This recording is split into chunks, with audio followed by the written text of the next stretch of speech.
The Nigerian author Amos Tutuola was born into the Yoruba tribe in 1920 and brought up as a Christian.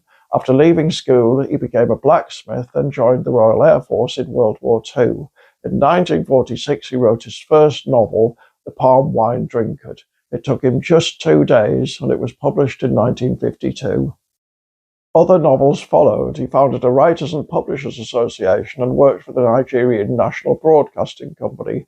In later life, he became a resident writer at universities both in his home country and in America. He died in 1997 at the age of 76. In today's Britain, the marketplace for new novels is crowded and competition is intense. Publishers often resort to hyperbole, and the claim, like nothing you've ever read before, is a common last resort for anything seen as quirky or even vaguely different. In the case of the Palm-Wine Drinkard, however, it would express a literal truth for many readers, even today, well over half a century after it was first written. Unless perhaps you're familiar with Yoruba culture, because the Palm-Wine Drinkard tries to reproduce the flavour of Yoruba folk tales. It's written in a colloquial Nigerian English, and it begins, "I was a palm wine drinkard since I was a boy of 10 years of age. I had no other work more than to drink palm wine."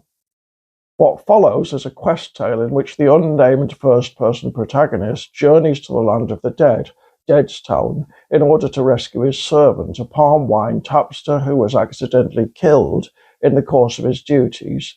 The journey's long and dangerous, and one of the hero's adventures leads to him getting married. His wife becomes his skillful ally. What makes the book different is partly the nature of their adversaries.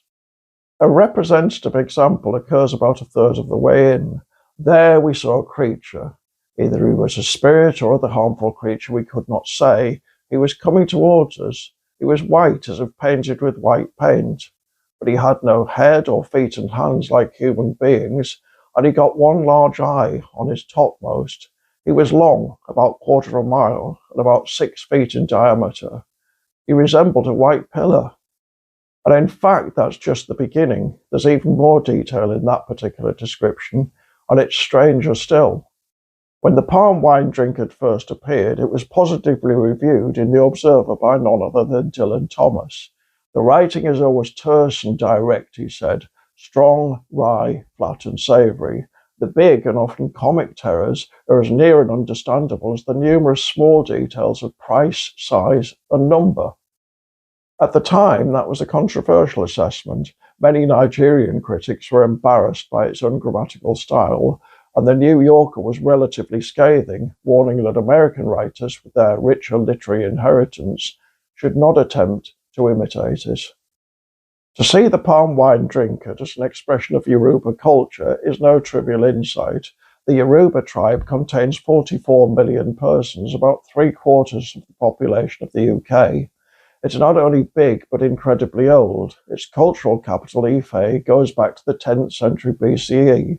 It has its own religion and language, and historically it was one of the most urbanized cultures in pre-colonial Africa. To call it a tribe at all is arguably demeaning. The Palm-Wine Drinkard is startling and funny and strange. It takes us imaginatively into the magical and mythological world of a significant African culture, one of which many people outside that continent won't ever have heard. Thanks to Amos Tutuola, it's now got a modern, global voice.